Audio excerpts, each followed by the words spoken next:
ತಂದಾನೇ ನನಿತಾನ.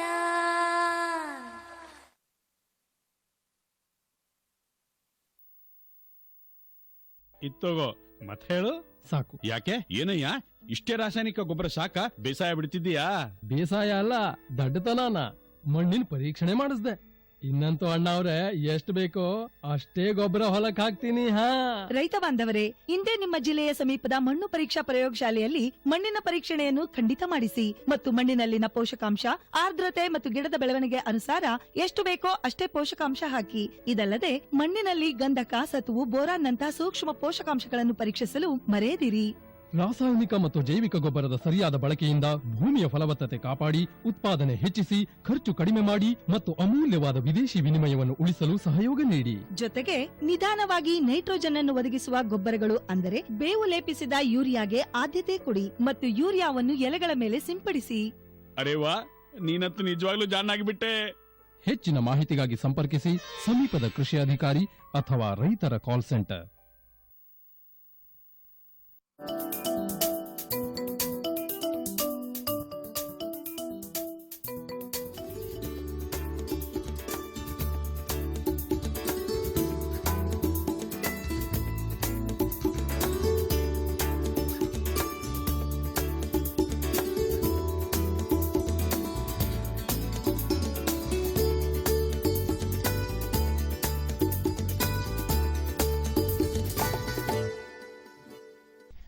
ನಮಸ್ಕಾರ ರೈತ ಬಾಂಧವರೇ, ಕೃಷಿ ದರ್ಶನದ ಕೃಷಿ ವಾರ್ತೆಗೆ ತಮಗೆಲ್ಲರಿಗೂ ಹಾರ್ದಿಕ ಸ್ವಾಗತ.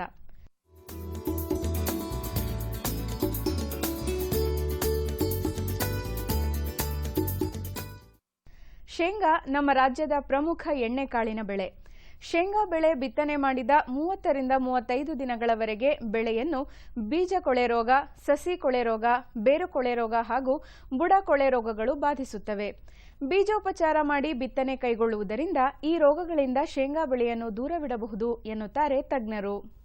ನಾವು ಪ್ರಾಥಮಿಕ ಹಂತದಲ್ಲಿ ನಾವು ಈ ರೋಗಗಳನ್ನು ಹತೋಟಿ ಮಾಡದೇ ಇದ್ದರೆ ಗಿಡಗಳ ಸಂಖ್ಯೆ ಕಡಿಮೆಯಾಗಿ ರೈತರಿಗೆ ಇಳುವರಿ ಕಡಿಮೆಯಾಗಿ ಆರ್ಥಿಕ ನಷ್ಟವಾಗುತ್ತೆ. ಇದನ್ನು ತಗ್ಗಿಸಲು ನಾವು ಮುಖ್ಯವಾಗಿ ಬೀಜೋಪಚಾರವನ್ನು ಮಾಡಬೇಕಾಗಿದೆ. ಇದರಲ್ಲಿ ನಾವು ಕೆಲವು ಶಿಲೀಂಧ್ರ ನಾಶಕಗಳನ್ನು ಉಪಯೋಗಿಸ್ಬೋದು ಮತ್ತು ಕೆಲವು ರೋಗನಾಶಕಗಳನ್ನ ಜೈವಿಕ ರೋಗನಾಶಕಗಳನ್ನು ಸಹ ಉಪಯೋಗಿಸ್ಬೋದು.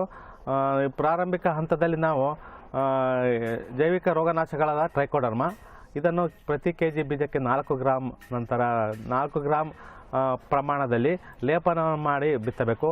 ಅಥವಾ ರೋಗನಾಶಕಗಳಾದಂಥ ವೈಟಾವ್ಯಾಕ್ಸ್ ಅಂತಿದೆ, ವೈಟಾವ್ಯಾಕ್ಸ್ ಅದನ್ನು ನಾವು 3 ಗ್ರಾಮ್ ಪ್ರತಿ ಕೆಜಿ ಬೀಜಕ್ಕೆ ನಾವು ಲೇಪನವನ್ನು ಮಾಡಿ ಬಿತ್ತೋದರಿಂದ ನಾವು ಈ ಸಸಿ ಕೊಳೆ ರೋಗ ಅಥವಾ ಬುಡ ಕೊಳೆ ರೋಗ ಅಥವಾ ಬೇರು ಕೊಳೆ ರೋಗ ಅಥವಾ ಬೀಜ ಕೊಳೆ ರೋಗಗಳನ್ನು ನಾವು ಹತೋಟಿ ಮಾಡ್ಬೋದು.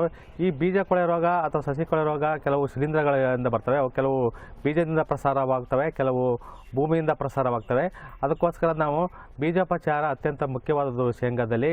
ಹೀಗೆ ಮಾಡುವುದರಿಂದ ನಮಗೆ ಈ ರೋಗಗಳನ್ನು ಶಿಲೀಂಧ್ರ ರೋಗಗಳನ್ನು ಹತೋಟಿ ಮಾಡುವುದರ ಜೊತೆಗೆ ಗಿಡಗಳ ಸಂಖ್ಯೆಯನ್ನು ನಾವು ಕಾಪಾಡಬಹುದು ಮತ್ತು ಹೆಚ್ಚಿನ ಇಳುವರಿ ಪಡೆಯಲಿಕ್ಕೂ ಸಹ ಸಹಾಯವಾಗ್ತದೆ. ಅದರಲ್ಲದೆ ಇದರಿಂದ ಖರ್ಚು ಕೂಡ ನಮಗೆ ಉಳಿತಾಯವಾಗ್ತದೆ. ಈಗ ಬೀಜೋಪಚಾರ ಮಾಡೋದ್ರಿಂದ ನಂತರ ನಾವು ಹೊಲದಲ್ಲಿ ನಾವು ಸಿಂಪಡಣೆ ಮಾಡೋದು ತಪ್ಪುತ್ತದೆ. ಹಾಗಾಗಿ ಪರಿಸರವನ್ನು ಸಂರಕ್ಷಣೆ ಮಾಡುವುದರ ಜೊತೆಗೆ ಖರ್ಚನ್ನು ಸಹ ಕಡಿಮೆ ಮಾಡಬಹುದು. ಆದ್ದರಿಂದ ಬೀಜೋಪಚಾರ ಅತ್ಯಂತ ಮುಖ್ಯವಾದಂಥ ಕ್ರಮ ಶೇಂಗಾ ಬೆಳೆಯಲ್ಲಿ.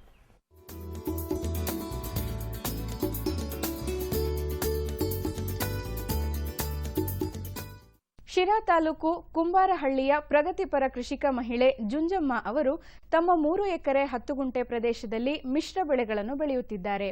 ಅವರದು ಸಂಪೂರ್ಣ ಮಳೆಯಾಶ್ರಿತ ಪ್ರದೇಶವಾದ್ದರಿಂದ ತಮ್ಮ ಜಮೀನಿನಲ್ಲಿ ಬೀಳುವ ಮಳೆ ನೀರು ಕಿಂಚಿತ್ತೂ ಹೊರಹೋಗದಂತೆ ಬದುಗಳನ್ನು ನಿರ್ಮಿಸಿಕೊಂಡಿದ್ದಾರೆ. ನಬಾರ್ಡ್ನ ಗಿರಿಜನ ಅಭಿವೃದ್ಧಿ ಯೋಜನೆಯಡಿ ಹಲವು ಸವಲತ್ತು ಪಡೆದುಕೊಂಡಿರುವ ಅವರು ಹಸು, ಕೋಳಿ ಹಾಗೂ ಕುರಿಗಳನ್ನು ಸಾಕುತ್ತಿದ್ದಾರೆ. 4 ವರ್ಷಗಳ ಹಿಂದೆ ಏನೂ ಬೆಳೆಯದಿದ್ದ ಪ್ರದೇಶದಲ್ಲಿ ಇಂದು ನಬಾರ್ಡ್ನ ಸಹಕಾರದಿಂದ ವಿವಿಧ ಬೆಳೆಗಳನ್ನು ಬೆಳೆದುಕೊಂಡು ನೆಮ್ಮದಿಯ ಜೀವನ ನಡೆಸುತ್ತಿದ್ದೇವೆ ಎನ್ನುತ್ತಾರೆ ಜುಂಜಮ್ಮ ಅವರು. ನಬಾರ್ಡ್ನವ್ರು ಮಾವಿನ ಗಿಡ ಕೊಟ್ಟಿದ್ರು, ಅದರಿಂದ ನೀರು ಅವರು ಒಂದ್ಸಲ ಇದಾಗತ್ತಕದ್ದು ಕೊಟ್ಟರು. ಆಮೇಲೆ ನಾವೀಗ ತಲೆ ಮೇಲೆ ಹೊತ್ತು ಒಯ್ದು ಸಾಕ್ಯಂತಾ ಇದ್ದೀವಿ. ಅವ್ರು ನೀರು ಕೊಡೋದು ತಪ್ಪಿದ ಮೇಲೆ ತಿರ್ಗಿ ಆಮೇಲೆ ಸೆಡೆದ ಗಿಡ ಹಾಕಿದ್ದೀವಿ. ಹೂವು ನಂಟು ಅರ್ಧ ಎಕರೆಗೆ ಹಾಕಿದ್ದೀವಿ, ಕಾಕಡ ಒಂದು 3/4 ಎಕರೆ. ಆಮೇಲೆ ತೆಂಗಿನ ಗಿಡ ಇಟ್ಟಿದ್ದೀವಿ. ತೆಂಗಿನ ಗಿಡ 75 ಗಿಡ ಇದ್ದಾವೆ. ಬೇರೆ ಗೋಡಂಬಿ ಗಿಡ ಅವು ಒಂದು 20 ಇದ್ದಾವೆ. ಇನ್ನು ಒಂದು ಅರ್ಧ ಬಂದಾವೆ, ಒಂದು ಅರ್ಧ ಬಂದಿಲ್ಲ. ಈಗ ಒಂದು 10 ಗಿಡ ಬಿಡ್ತಾವೆ. ಮಾವು ಎಲ್ಲ ಬಿಡ್ತಾವೆ. ಮಾವು ಅವರು 20 ಗಿಡ ಕೊಟ್ಟಿದ್ರು, ನಾವು ದುಡ್ಡು ಕೊಟ್ಟು ನಾವು 20 ಗಿಡ ತಗೊಂಡಿದ್ದೀವಿ. ಅವು ಈಗ ಒಂದು 30 ಗಿಡ ಮಾವು ಬಿಡ್ತಾವೆ. ಅವ್ರು ಕೊಟ್ಟ ಮೇಲೆ ಸಹ ನಾವು ಹೊಲ್ತಕ್ಕೆ ಬಂದಿದ್ದು. ಮುಂದಾಗೆ ಹೊಲ್ತಾಗ ಇರಲಿಲ್ಲ, ನಾವು ಅವರಾಗೆ ಇದ್ವಿ. ಅವ್ರು ಕೊಟ್ಟ ಮೇಲೆ ನಾವು ಹೊಲ್ತಕ್ಕೆ ಬಂದು ಗಿಡ ಬೆಳೆಸ್ಕೊಳಕ್ಕೋಸ್ಕರ ಹೊಲ್ತಕ್ಕೆ ಬಂದು ಸೇರ್ಕೊಂಡ್ವಿ. ಗುಂಡಿ ತೆಗೆದ್ವಿ, ಕೈಯಾಗೆ ತೆಗೆದ್ವಿ. ನಾವು ಕೈಯಾಗೆ ತೆಗೆದ್ವಿ, ತಲೆ ಎಲ್ಲ ಇದು ಮಾಡ್ಕೊಂಡ್ವಿ. ನಾವು JCP ಪಾಸಿಪಿಗೆ ಏನೋ ತೆಗಿಸ್ಲಿಲ್ಲ, ನಾವು ಕೈಯಿಂಟಲ್ಲೇ ತೆಗ್ದಿದ್ದೀವಿ ಎಲ್ಲನೂ. ಗುಂಡಿಗಳ್ನ ತೆಂಗಿನ ಗಿಡಕ್ಕೂ ಅಷ್ಟೇ, ಮಾವಿನ ಗಿಡಕ್ಕೂ ಅಷ್ಟೇ, ಎಲ್ಲದಕ್ಕೂ ಕೈಯಾಗೆ ತೆಗ್ದಿದ್ದು ನಾವು. ಸೊಪ್ಪು ಹಾಕಿದ್ಮೇಲೆ ಆಮೇಲೆ ಗೊಬ್ಬರ ಹಾಕಿವಿ, ಆಮೇಲೆ ಗಿಡ ಇಟ್ವಿ. ಆಮೇಲೆ ಗಿಡ ಅಷ್ಟಾಗಿ ದೊಡ್ಡವಾದವು. ಇವಾಗ ನಮಗೆ ಬೆಳಿಗ್ಗೆ ಬಂದಾವೆ. 4 ವರ್ಷದಿಂದ ಕಾಯಿ ಬಿಟ್ಟಾವೆ. ಈಗ ಗೋಡಂಬಿ ಕಾಯಿ ಬೀಜ ಆಗ್ಯಾವೆ, ಇನ್ನೂ ಕೊಟ್ಟಿಲ್ಲ. ನವರ್ನರಿಗೆ ಕೊಡ್ತೀವಿ. ಕಾಕಡ ಗಿಡ ಅವು ಒಂದು 100 ಗಿಡ ಇದ್ದಾವೆ. ಅವು 1 ತಿಂಗಳು ಮಾತ್ರಕ್ಕೆ ಬರೋಲ್ಲ, ಇನ್ನಿದ್ದಂತೆ ಬರ್ತಾವೆ. ಖಾರ ಹಬ್ಬದ ಟೈಮ್ನಾಗೆ ಹೆಚ್ಚಾಗಿ ಹೂವು. ಕುರಿ ಒಂದು 8 ಇದ್ದಾವೆ. ಮೇಸಕ್ಕೆ ಹೋಗ್ತಾರೆ ನಮ್ಮ ಮನೆ ಯಜಮಾನ್ರು. ಹೊಲಕ್ಕೆ ಗೊಬ್ಬರ, ನಮಗೆ ಮರಿ ಮಾರಿದರೆ ದುಡ್ಡು. ಕುರಿ ಚೆನ್ನಾಗಿ ನೋಡ್ಕೊಂಡಂಗೆಲ್ಲ ಮರಿದು ಗೊಬ್ಬರದ್ದು ಇದು. ಯಾವಾಗ ಏನು ಇರಲಿಲ್ಲ ಇಲ್ಲಿ 5 ವರ್ಷದಾಗೆ ಏನು ಇರಲಿಲ್ಲ. ಈಗ ಒಂದು ಸ್ವಲ್ಪ ಆದಾಯ ಮಾಡ್ಕೊಂಡಿದ್ದೀವಿ ನಾವು. ಬದುಗಳು ಇದೆಲ್ಲ ನೀರು ತಡವಾಗಿ ನಿಂತ್ಕೊಂಡು ಇದಾಗಕ್ಕೆ ಮಾಡಿದ್ದೀವಿ ನೀರು ತಡ ಆದರೆ ಹೊಲದಾಗೆ ನೀರು ನಿಂತ್ಕೊಂತವೆ, ಗಿಡ ಎದ್ದಾಳ್ತವೆ. ಮಳೆ ನೀರು ನಿಂತ್ಕೊಳಕ್ಕೆ ನಾವು ಅದನ್ನ ಮಾಡಿರೋದು. ಮಳೆ ಬಂದರೆ ನೀರು ಆಚೆಗೆ ಹೋಗಲ್ಲ, ನಮ್ಮ ಹೊಲ್ದಾಗ ನಿಂತ್ಕೊಂತವೆ. ಗಿಡ ದೊಡ್ಡವಾಗ್ತವೆ. ಸೆಡೆ ಗಿಡ, ಮಾವಿನ ಗಿಡ, ತೆಂಗಿನ ಗಿಡ ಎಲ್ಲ ದೊಡ್ಡವಾಗ್ತವೆ ನಬರ್ನರು, ನಮ್ಮ ಮನೆಯವರು ನಾವೆಲ್ಲ ಇದನ್ನ ಮಾಡ್ಕೊಂಡು ಮಾಡ್ತೀವಿ ಗಿಡ ಹೆಂಗೆ ಬೆಳೆಯೋದು, ಆಡೋ ಸಮಸ್ಯೆರು ಬಂದು ಎಲ್ಲ ಇದನ್ನ ಮಾಡಿ ಹಿಂಗೆ ಮಾಡಿರಿ, ಹಿಂಗೆ ಮಟ್ರಿ ಅಂತ ಎಲ್ಲ ಅವ್ರು ಹೇಳ್ಕೊಟ್ರು ನಾವು ಮಾಡೀವಿ ಆಳು ಯಾರನ್ನೂ ಕೇಳಿಸ್ಕೊಂಡಿಲ್ಲ ನಾವು. ನಮ್ಮ ಮನೆಯವರೇ, ನಾವೇ, ನಮ್ಮ ಹುಡುಗರು, ನಮ್ಮ ಮನೆಯವರು ನಾವೇ ಮಾಡ್ತೀವಿ ನಾವು ಯಾರನ್ನೂ ಕೂಲಿಯಾರು ನಿಕ್ಸಿಲ್ಲ ಚೆನ್ನಾಗಿದ್ದೀವಿ.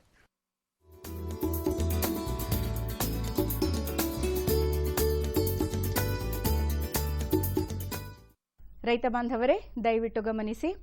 ಹೆಸರು, ಶೇಂಗಾ, ಮುಂಗಾರಿ ಜೋಳದ ಬೆಳೆಗಳ ಬಿತ್ತನೆಯನ್ನು ಆದ್ಯತೆಯ ಮೇಲೆ ಮಾಡಿ ಮುಗಿಸುವುದು ಸೂಕ್ತ. ತೊಗರಿಯನ್ನು ಅಕ್ಕಡಿಯಾಗಿ ಈ ಎಲ್ಲ ಬೆಳೆಗಳಲ್ಲಿ ಬೆಳೆಯಬಹುದು. ಇದರಿಂದ ಬೆಳೆ ವಿಮೆಯಂತೆ ಇಳುವರಿ ಮತ್ತು ಕೃಷಿ ಆದಾಯದಲ್ಲಿ ಸುಸ್ಥಿರತೆ ಪಡೆಯಲು ಸಾಧ್ಯ.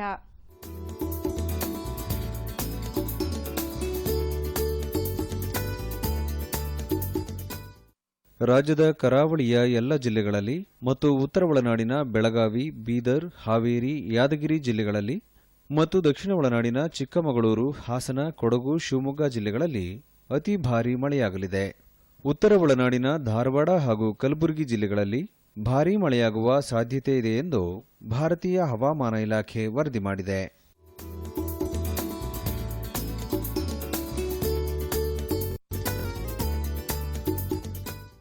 ರೈತ ಬಾಂಧವರೇ, ರಾಜ್ಯದ ಕೆಲವು ಕೃಷಿ ಉತ್ಪನ್ನ ಮಾರುಕಟ್ಟೆಗಳಲ್ಲಿ ಇಂದು ನಡೆದಂತಹ ಧಾರಣೆ ವಿವರ ಹೀಗಿದೆ. ಭತ್ತ ಗಂಗಾವತಿಯಲ್ಲಿ ಹಳೆ ಸೋನಾ ಮಸೂರಿ ಕನಿಷ್ಠ 2,200 ರೂಪಾಯಿಗಳಿಂದ ಗರಿಷ್ಠ 2,920 ರೂಪಾಯಿಗಳು. ಮಾನ್ವಿಯಲ್ಲಿ ಹಳೆ ಸೋನಾ ಮಸೂರಿ 1,900 ರೂಪಾಯಿಗಳಿಂದ 3,000 ರೂಪಾಯಿಗಳು. ಶಿಕಾರಿಪುರದಲ್ಲಿ ಭತ್ತ 1,001 1,900 ರೂಪಾಯಿಗಳಿಂದ 2,380 ರೂಪಾಯಿಗಳು. ಹಾನಗಲ್ನಲ್ಲಿ ಭತ್ತ 1,550 ರೂಪಾಯಿಗಳಿಂದ 2,150 ರೂಪಾಯಿಗಳು. ಮೆಕ್ಕೆಜೋಳ ಕುಡಚಿಯಲ್ಲಿ ಹೈಬ್ರಿಡ್ ಸ್ಥಳೀಯ 1,300 ರೂಪಾಯಿಗಳಿಂದ 1,500 ರೂಪಾಯಿಗಳು. ಸೋಮವಾರಪೇಟೆಯಲ್ಲಿ ಹೈಬ್ರಿಡ್ ಸ್ಥಳೀಯ 1,450 ರೂಪಾಯಿಗಳಿಂದ 1,600 ರೂಪಾಯಿಗಳು.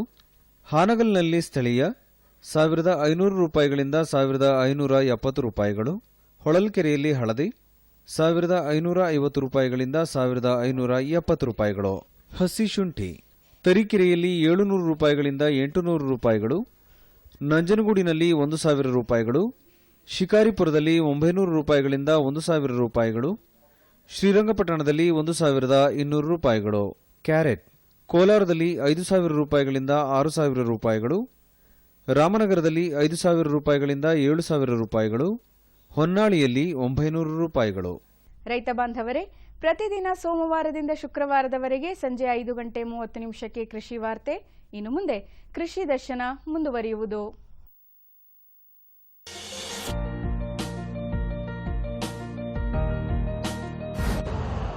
यूरिया का स्वदेशी उत्पादन 70 लाख टन बढ़ाने के लिए 6 उर्वरक संयंत्रों का उद्धार किया जा रहा है।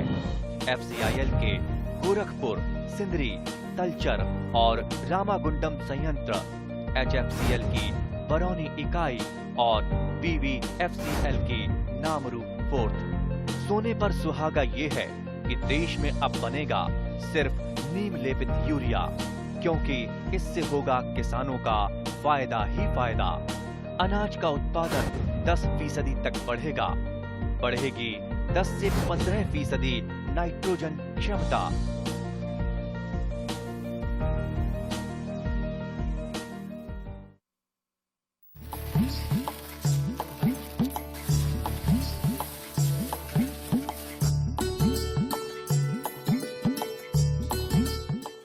ಕೃಷಿಯಲ್ಲಿ ಪ್ರಧಾನ ಬೆಳೆಗಳಾದ ಏಕದಳ ಧಾನ್ಯಗಳು ಎಷ್ಟು ಪ್ರಾಮುಖ್ಯತೆ ಪಡೆದಿವೆಯೋ ಅಷ್ಟೇ ದ್ವಿದಳ ಧಾನ್ಯಗಳು ಪ್ರಮುಖವಾದವು.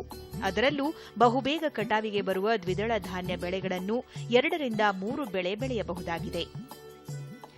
70 ರಿಂದ 85 ದಿನಗಳೊಳಗೆ ಕಟಾವಿಗೆ ಬರುವ ದ್ವಿದಳ ಧಾನ್ಯ ಬೆಳೆಗಳು ಭೂಮಿಯಲ್ಲಿ ಸಾರಜನಕವನ್ನು ಸ್ಥಿರೀಕರಿಸುವ ವಿಶೇಷ ಗುಣವನ್ನು ಹೊಂದಿವೆ. ಇದರಿಂದ ಮಣ್ಣಿನ ಫಲವತ್ತತೆ ಹೆಚ್ಚುತ್ತದೆ ಹಾಗೂ ಮುಂದಿನ ಬೆಳೆಗೆ ಅನುಕೂಲವಾಗುತ್ತದೆ. ನಮ್ಮ ದೇಶದಲ್ಲಿ ಬೇಳೆಕಾಳುಗಳ ಬೇಡಿಕೆ ಹೆಚ್ಚಿದ್ದು 3 ದಶಲಕ್ಷ ಟನ್ ಬೇಳೆಕಾಳುಗಳನ್ನು ಆಮದು ಮಾಡಿಕೊಳ್ಳಲಾಗುತ್ತಿದೆ. ನಮ್ಮಲ್ಲಿ ಹೆಸರು, ಉದ್ದು, ಅಲಸಂದೆ ಮುಂತಾದ ಬೇಳೆಕಾಳು ಬೆಳೆಯುವ ಭೂಮಿಯ ವಿಸ್ತೀರ್ಣ ಹೆಚ್ಚಾಗಿದ್ದರೂ ಉತ್ಪಾದಕತೆ ಕಡಿಮೆ. ವೈಜ್ಞಾನಿಕ ಕೃಷಿ ಕೈಗೊಂಡಲ್ಲಿ ಗುಣಮಟ್ಟದ ಅಧಿಕ ಇಳುವರಿಯನ್ನು ಪಡೆಯಬಹುದು.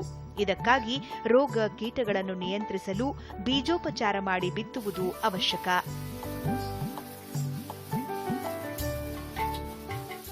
ನಾವು ಬೆಳೀತಕ್ಕಂಥ ಪ್ರಮಾಣ, ನಾವು ಉಪಯೋಗಿಸ್ತಕ್ಕಂಥ ಪ್ರಮಾಣ, ಇವುಗಳ ನಡುವೆ ಬಹಳ ಡಿಫ್ರೆನ್ಸ್ ಇದೆ. ಅಂದರೆ ನಮಗೆ ಎಷ್ಟು ಬೇಕಾಗಿದೆಯೋ ಅಷ್ಟು ನಾವು ಬೆಳೀತಾ ಇಲ್ಲ, ಕಡಿಮೆ ಬೆಳೀತಾ ಇದ್ದೀವಿ. ಇದರಿಂದ ನಮ್ಮ ದೇಶದೊಳಗೆ ಪ್ರತಿ ವರ್ಷ 3 ದಶಲಕ್ಷ ಟನ್ನಷ್ಟು ಬೇಳೆಕಾಳುಗಳನ್ನ ನಾವು ಬೇರೆ ಕಡೆಗಳನ್ನು ತರಿಸ್ಕೊಳ್ತಾ ಇದ್ದೀವಿ. ಅದರಿಂದ ನಮ್ಮ ಭಾರತಕ್ಕೂ ಕೂಡ ಹೆಚ್ಚಿನ ಒಂದು ನಷ್ಟ ಆಗ್ತಾ ಇದೆ. ಅದನ್ನು ನಾವು ಬೇಳೆಕಾಳುಗಳನ್ನ ಜಾಸ್ತಿ ಬೆಳೆಯೋದ್ರಿಂದ ನಾವು ಅದನ್ನು ತುಂಬಬಹುದು. ಮತ್ತು ಇನ್ನೊಂದು ನಾವು ಏನಂದರೆ, ಇಲ್ಲಿ ನಮ್ಮ ವಿಸ್ತೀರ್ಣ ಭಾಳಷ್ಟಿದೆ ಬೇಳೆಕಾಳುಗಳದ್ದು, ಅದು ತಕ್ಕಂತೆ ಉತ್ಪಾದಕತೆ ಇಲ್ಲ. ಯಾಕದು ಉತ್ಪಾದಕತೆ ಇಲ್ಲ ಅಂತಂದರೆ, ಭಾಳಷ್ಟು ರೈತರು ಅವುಗಳನ್ನ ಪರಿಗಣಿಸೋದಿಲ್ಲ, ಗಂಭೀರವಾಗಿ ಪರಿಗಣಿಸೋದಿಲ್ಲ. ಬೇಳೆಕಾಳುಗಳು ಅಂದ್ಕೊಂಡು ತಮ್ಮಷ್ಟಕ್ಕೆ ತಾವೇ ಬೆಳಿತಾವೋ ಅಂತ ಆ ಥರ ಇರೋದ್ರಿಲ್ಲ. ನಾವು ಅವಕ್ಕೆ ಶಿಫಾರಸು ಮಾಡಿದಕ್ಕಂಥ ಬೀಜೋಪಚಾರ ಆಗಲಿ, ಬೇರೆ ಯಾವುದೇ ಬೇಸಾಯ ಶಾಸ್ತ್ರದ ಒಂದು ತಾಂತ್ರಿಕತೆನೇ ಆಗಲಿ, ಅಥವಾ ಬೇರೆ ಇರ್ತಕ್ಕಂಥ ತಳಿಗಳಾಗಲಿ, ಇವುಗಳನ್ನೆಲ್ಲ ಮಾಡೋದ್ರಿಂದ ನಾವು ನಮ್ಮ ಉತ್ಪಾದನೆ ಮಟ್ಟವನ್ನು ಜಾಸ್ತಿ ಮಾಡ್ಬೋದು. ಬೇರೆ ಬೆಳೆಗಳಿಗಿಂತ ಬೇಳೆಕಾಳುಗಳಲ್ಲಿ ಬೀಜೋಪಚಾರ ಮಾಡೋದು ಭಾಳ ಮುಖ್ಯ. ಯಾಕಂದರೆ ಇದಕ್ಕೆ ಭಾಳ ಕಡಿಮೆ ಅವಧಿಯಲ್ಲಿ ಇರ್ತದೆ ಮತ್ತು ಯಾವುದಾದ್ರೂ ರೋಗ ಅಥವಾ ಕೀಟಗಳು ಬಂದರೆ ಅದನ್ನು ಬಹಳ ಬೇಗ ನಾವು ತಡೆಗಟ್ಟಬೇಕಾಗ್ತದೆ. ಇಲ್ಲ ಅಂತಂದರೆ 3-4 ದಿವಸದೊಳಗನೆ ಅದು ಏನಾಗಬೇಕಾಗಿರ್ತದೆ ಅದು ಆಗಿಬಿಡ್ತದೆ ಪರಿಣಾಮ. ಆದ್ದರಿಂದ ಇದು ಭಾಳಷ್ಟು ಮುಂಜಾಗ್ರತೆ ವಹಿಸೋದು ಮುಖ್ಯ ಈ ಬೆಳೆಗಳಲ್ಲಿ. ರೈತ ಬಾಂಧವರು ಆರೋಗ್ಯವಂತ ದಪ್ಪ ಕಾಳುಗಳಿರುವ ಗುಣಮಟ್ಟದ ಬೀಜಗಳನ್ನೇ ಆಯ್ದುಕೊಳ್ಳುವುದು ಅತ್ಯಂತ ಪ್ರಮುಖ ಅಂಶವಾಗಿದೆ. ಮೊಟ್ಟ ಮೊದಲನೇದಾಗಿ ನಾವು ಬೀಜಗಳನ್ನು ಆಯ್ಕೆ ಮಾಡ್ಕೋಬೇಕು. ಯಾಕಂದರೆ ಯಾವುದೇ ಒಂದು ಇದರೊಳಗೂ ಏನು ಬೆಳೆಯುವ ಫಸಲು ಮೊಳಕೆಯಲ್ಲಿ ನೋಡು ಅಥವಾ ಬೀಜದಲ್ಲಿ ನೋಡು ಅಂತ ಹೇಳ್ತಾರೆ. ಆದ್ದರಿಂದ ಬೀಜ ಅತ್ಯಂತ ಮುಖ್ಯವಾದದ್ದು. ಅದು ಆರೋಗ್ಯಪೂರ್ಣವಾಗಿರಬೇಕು ಮತ್ತು ಅದಕ್ಕೆ ಹೆಚ್ಚಿನ ಆರೋಗ್ಯ ಕೊಡಲಿಕ್ಕೆ ನಾವು ಬೀಜೋಪಚಾರ ಮಾಡಬೇಕು. ನಾವು ಯಾವುದೋ ಒಂದು ಬೀಜ ತೊಗೊಂಡು ಕೀಟಗಳನ್ನ ಇರ್ತಕ್ಕಂಥದ್ದು, ರೋಗಗಳಿರ್ತಕ್ಕಂಥದ್ದನ್ನು ನಾವು ತೊಗೊಂಡು ಅದಕ್ಕೆ ಬೀಜೋಪಚಾರ ಮಾಡೋದ್ರಿಂದ ಏನು ಉಪಯೋಗ ಆಗೋದಿಲ್ಲ. ಮೊದಲಿಗೆ ನಾವು ಆಯ್ಕೆ ಮಾಡಿಕೊಳ್ಳಬೇಕಾದ್ರೆ ಬೀಜಗಳನ್ನು ಒಂದು ಒಳ್ಳೆಯ ವಿಶ್ವವಿದ್ಯಾಲಯದಿಂದ ಆಗಲಿ ಅಥವಾ ಯಾವುದೇ ಒಂದು ಒಳ್ಳೆಯ ಸೋರ್ಸ್ಲಿಂದ ತೊಗೊಳ್ಳೋದು ಉತ್ತಮ. ಅದಾದ ನಂತರ ಅದಕ್ಕೆ ಕೀಟರಹಿತ ಮತ್ತು ರೋಗರಹಿತ ಇರಬೇಕು. ಅದಕ್ಕೆ ನಾವು ಆ ಆರೋಗ್ಯಯುತವಾದ ಬೀಜಕ್ಕೆ ಉಪಚಾರ ಮಾಡಬೇಕು. ಈ ಥರ ಮಾಡೋದ್ರಿಂದ ನಾವು ಹೆಚ್ಚಿನ ಪಡಿಬಹುದು. ಬಿತ್ತುವ ಮೊದಲು ಸುಣ್ಣದ ದ್ರಾವಣದಲ್ಲಿ ಬೀಜಗಳನ್ನು ನೆನೆಸಿ ನೆರಳಿನಲ್ಲಿ ಒಣಗಿಸಿ ಕಠಿಣಗೊಳಿಸುವುದರಿಂದ ಮುಂಬರುವ ಮಳೆ ಪ್ರಮಾಣದಲ್ಲಿ ವ್ಯತ್ಯಾಸವಾದರೂ ತಡೆದುಕೊಳ್ಳುವಂತೆ ಅವು ಸಿದ್ಧಗೊಳ್ಳುತ್ತವೆ. ಮೊಟ್ಟ ಮೊದಲನೇದಾಗಿ ಬೀಜೋಪಚಾರದೊಳಗೆ ಬೀಜಗಳನ್ನು ಕಠಿಣಗೊಳಿಸೋದು ಅಂತ ಹೇಳ್ತೀವಿ. ಅಂದರೆ ಕಠಿಣಗೊಳಿಸೋದು ಅಂದ್ರೇನು, ಈಗ ಮಳೆ ಆಗಿದೆ, ನೀವು ಬಿತ್ತುತ್ತಾ ಇದ್ದೀರಿ, ಮತ್ತೀಗ 1 ವಾರ ಮಳೆ ಬರಲಿಲ್ಲ, ಆವಾಗ ಅದಕ್ಕೆ ಬೀಜಕ್ಕೆ ತಡ್ಕೊಳ್ಳೋಕ್ಕಂಥ ಶಕ್ತಿ ಬರ್ತದೆ ಆ ಬೀಜೋಪಚಾರ ಮಾಡೋದ್ರಿಂದ. ಬೀಜಗಳನ್ನ ಕಠಿಣಗೊಳಿಸೋದು ಯಾವುದು ಅಂದರೆ ಕ್ಯಾಲ್ಸಿಯಂ ಕ್ಲೋರೈಡ್ ಸುಣ್ಣದ ದ್ರಾವಣದ 2% ಸುಣ್ಣದ ದ್ರಾವಣದಲ್ಲಿ ನಾವು ಬೀಜಗಳನ್ನ ಅರ್ಧ ತಾಸು ನೆನೆಸಿ ನಂತರ 6-7 ತಾಸು ನೆರಳಿನೊಳಗೆ ಒಣಗಿಸ್ಬೇಕು. ಒಣಗಿಸಿ ಅವನ್ನ ಇಟ್ಕೋಬೋದು, ನಾವು ಯಾವಾಗಾದರೂ ಇಟ್ಕೋಬೋದು. 8 ದಿವಸ ಮೊದಲೇ ಬೀಜ ನಾವು ಬಿತ್ತೋದಕ್ಕಿಂತ 8 ದಿವಸ ಮೊದಲೇ ಈ ಥರ ನಾವು ಬೀಜಗಳನ್ನು ಕಠಿಣಗೊಳಿಸಿ ಇಟ್ಕೋಬೋದು. ಮಣ್ಣಿನಿಂದ ಬರುವಂತಹ ಕೀಟಬಾಧೆ ತಪ್ಪಿಸಲು ಬಿತ್ತನೆ ಬೀಜಗಳನ್ನು ಶಿಫಾರಿತ ಪ್ರಮಾಣದ ಇಮಿಡಾಕ್ಲೋಪ್ರಿಡ್ನಿಂದ ಉಪಚರಿಸಬೇಕು. ಈಗ ಭಾಳಷ್ಟು ನಾವು ದ್ವಿದಳ ಧಾನ್ಯಗಳಿಗೆ ನೋಡಿರ್ಬೋದು, ನಾವು ದಾಸ್ತಾನು ಮಾಡಿದಾಗ ಕೀಟಗಳು ಬರ್ತಾವೆ. ಅವು ಕೂಡ ಮಣ್ಣಿನಲ್ಲೇ ಶುರುವಾಗ್ತಾವೆ. ಅಂದರೆ ಬೆಳೆ ನಮ್ಮ ಭೂಮಿಯಲ್ಲಿ ಇರುವಾಗಲೇ ಆ ಕೀಟಗಳು ಅದರೊಳಗೆ ಬಂದುಬಿಟ್ಟು ಪ್ರವೇಶ ಮಾಡಿರ್ತಾವೆ. ಇವು ಬರಲಾರ್ದಂಗೆ ತಡಿಬೇಕಂತಂದ್ರೆ ನಾವು ಒಂದು ಇಮಿಡಾಕ್ಲೋಪ್ರಿಡ್ ಅಂತ ಒಂದು ರಾಸಾಯನಿಕ ಇದೆ. ಅದನ್ನು 5 ml ಅಂದರೆ 5 ml 1 kg ಸೀಡ್ಸ್ಗೆ ನಾವು ಟ್ರೀಟ್ ಮಾಡೋದ್ರಿಂದ ಅದನ್ನು ಕೂಡ ನಾವು ಬಗೆಹರಿಸ್ಕೋಬೋದು. ಬೇರುಕೊಳೆ ರೋಗ, ಸೊರಗು ರೋಗ ಮುಂತಾದ ರೋಗಗಳನ್ನು ತಡೆಯಲು ತಜ್ಞರು ಶಿಫಾರಸು ಮಾಡಿದ ದ್ರಾವಣದಿಂದ ಬೀಜಗಳನ್ನು ಉಪಚರಿಸುವುದು ಲಾಭದಾಯಕ. ದ್ವಿದಳ ಧಾನ್ಯಗಳಿಗೆ ಬೇರುಕೊಳೆ ರೋಗ, ಸೊರಗು ರೋಗ ಇವುಗಳನ್ನು ತಡೆಯಲು ಕ್ಯಾಪ್ಟಾನ್ ಅಂತ ಒಂದು ಕೆಮಿಕಲ್, ಅದು ರಾಸಾಯನಿಕ ಇದೆ. ಅದನ್ನು 2 ಗ್ರಾಮ್ ಪ್ರತಿ kg ಬೀಜಕ್ಕೆ ನಾವು ಉಪಚರಿಸುವುದರಿಂದ ಈ ಎಲ್ಲ ರೋಗಗಳನ್ನು ಕೂಡ ತಡೆಯಬಹುದು. ಯಾವುದು ಸೊರಗು ರೋಗ ಮತ್ತು ಬೇರುಕೊಳೆ ರೋಗಗಳು. ಆಮೇಲೆ ಇವುಗಳನ್ನ ಬಿತ್ತುವುದಕ್ಕಿಂತ 24 ಗಂಟೆ ಮೊದಲು ಅಂದರೆ 1 ದಿವಸ ಮೊದಲೇ ಈ ಎಲ್ಲ ಇಮಿಡಾಕ್ಲೋಪ್ರಿಡ್ ಮತ್ತು ಇವು ಏನು ಕ್ಯಾಪ್ಟಾನ್ ಇವುಗಳನ್ನ ನಾವು ಉಪಚರಿಸಿ ಬೀಜಕ್ಕೆ ಉಪಚರಿಸಿ ಇಟ್ಕೋಬಹುದು. ಬಿತ್ತುವ ಮೊದಲು ಟ್ರೈಕೋಡರ್ಮಾದಿಂದ ಉಪಚರಿಸುವುದು ಕೂಡ ಮಣ್ಣಿನಿಂದ ಬರುವ ರೋಗಗಳನ್ನು ತಡೆಯುವಲ್ಲಿ ಸಹಾಯಕಾರಿಯಾಗಿರುತ್ತದೆ. ಬಿತ್ತುವುದಕ್ಕೆ ಹೋಗ್ತಾ ಇದ್ದೀವಿ ಅಂದಾಗ ಟ್ರೈಕೋಡರ್ಮಾ ಅಂತಿದೆ, ಅದು 4 ಗ್ರಾಮ್ ಪ್ರತಿ kg ಬೀಜಕ್ಕೆ. ಅದನ್ನು ಉಪಚಾರ ಮಾಡೋದ್ರಿಂದ ಮಣ್ಣಿನಿಂದ ಹರಡತಕ್ಕಂಥ ಭಾಳಷ್ಟು ರೋಗಗಳನ್ನು ಅದು ಕೂಡ ತಡೀತದೆ. ಬೇರು ಕೊಳೆ ರೋಗ ಆಗಿರ್ಬೋದು, ಸೊರಗು ರೋಗ ಆಗಿರ್ಬೋದು, ಇವುಗಳನ್ನು ಕೂಡ ತಡೀತದೆ. ಟ್ರೈಕೋಡರ್ಮಾ 4 ಗ್ರಾಮ್ 1 kg ಬೀಜಕ್ಕೆ ಉಪಚಾರ ಮಾಡಬೇಕು.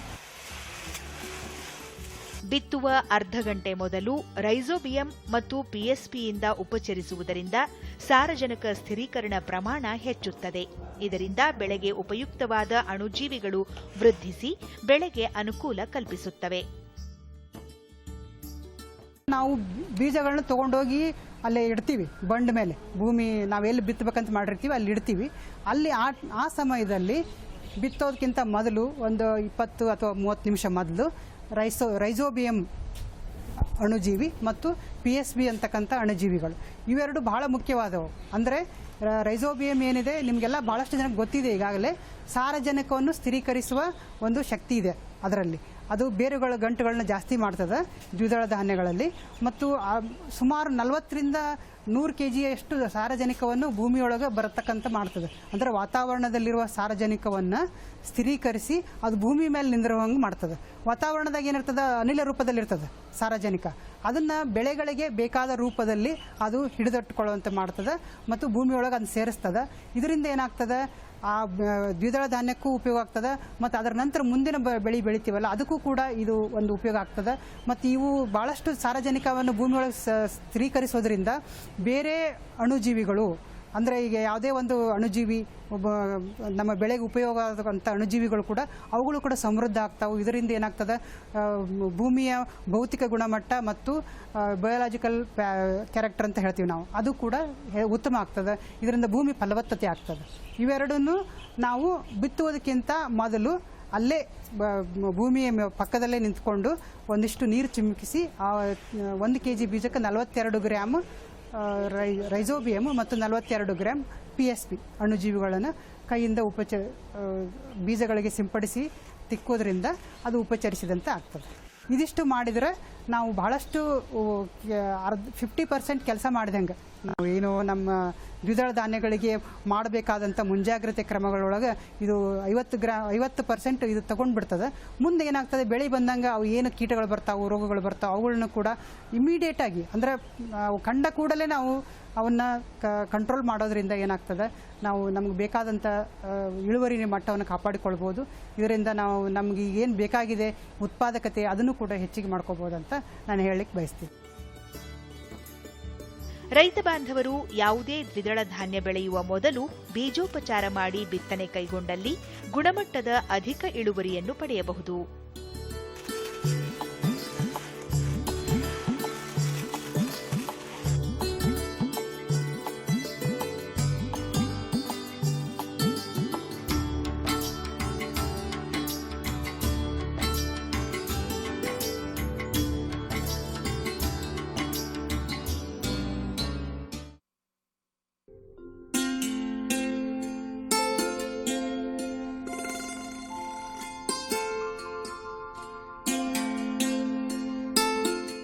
ರೈತರು ಕೃಷಿ ಜೊತೆಗೆ ಇರುವ ಸಂಪನ್ಮೂಲಗಳನ್ನು ಸದ್ಬಳಕೆ ಮಾಡಿಕೊಂಡು ವಿವಿಧ ಉಪಕಸಬುಗಳನ್ನು ಕೈಗೊಳ್ಳುವುದು ಅತ್ಯವಶ್ಯಕ.